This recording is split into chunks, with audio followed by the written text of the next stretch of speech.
Anna, take me back to the UNI match. Here is Louisville's leader, Anna Debeer. Extra points, 5 sets. It was an insane battle. What was kind of going through your head and the emotions you were feeling as you battled to keep your season alive? Whew, exactly that. Yeah, that was probably one of the most insane matches I've ever played in. I was like trying to compare it to some of the games I've had in the past, and it reminded me of our Oregon game in 2022 when they kind of like had a few set points on us, and it was just a battle to make it, and the emotions were just so high in that game, and they played lights out.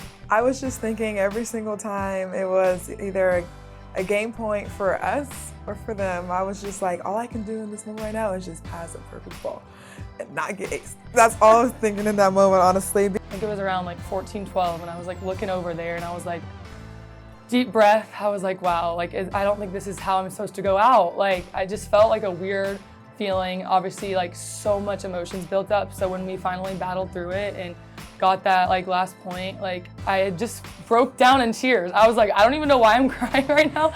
I probably have like 5 gray hairs right now after that game. That was so stressful, and everyone was just saying, gosh, you guys just made us so stressed out. You gave me a heart attack. I was just thinking, how do you think we felt? I was so stressed out. Watching you play, and Charitie, it's like you can see this fire in your eyes that you are not going to lose that game. You simply will not allow it to happen. Everybody who watches you can see that. Can you take me inside of your mindset and that competitive fire that you bring? Yeah, I mean, I think Charitie is one of the most competitive people. Like, she'll fight for everything and she'll get it. Having her like go after it, like she brings this confidence to everybody. And I think we all just feed off of each other, so it's super fun. So it comes from somewhere deep down in me, honestly, that I never really talk about. But so my freshman year at UCLA, like my career could have ended any moment. I was like in the hospital for like 2 weeks because like some health issues. So that's where it comes from. I'm actually not supposed to be playing volleyball right now because of my health issues, but I just love the sport so much that I just couldn't stop playing. So that's where it comes from, knowing that my career could have been taken from me in a blink of an eye. Playing Pitt for the 3rd time this season. This is one of the most intense rivalries in college volleyball.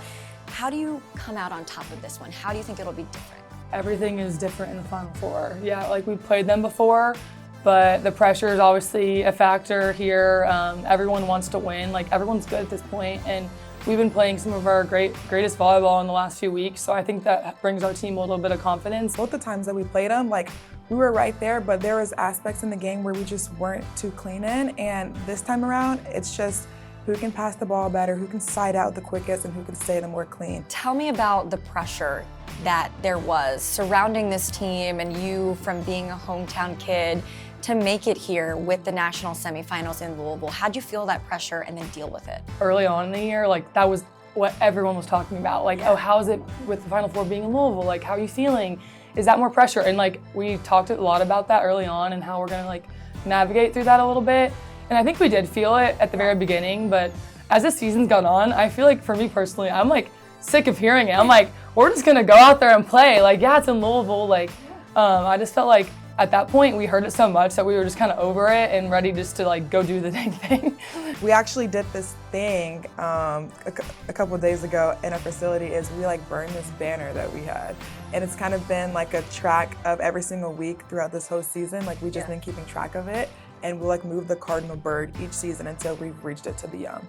And so after, I think it was the UNI game, we cut it, and all those games before, we like wrote something on the back, like our fear, something we just like want to let out. And we all like cut out a piece of that section and we burned it. What? So like those fears are out the door now. So they're literally burned. Yeah, they're gone. Mm-hmm. I love that. It's such a like full circle moment. Like just to do what we did and to be here, it's so surreal. Just having like the fans behind us, having that home court advantage. And this is all I could have ever wanted for my last year of college volleyball. And having the fans behind our back, it's just something that is so special. And not everyone gets to like just feel that or get to have that. My family was talking about it. We're like, this is just insane. Like everyone's getting so into it. And just to be here, like we said, it starts in Yum and it ends in Yum. So I think the Yum Center is going to be the craziest it's been all year for volleyball, so I'm excited.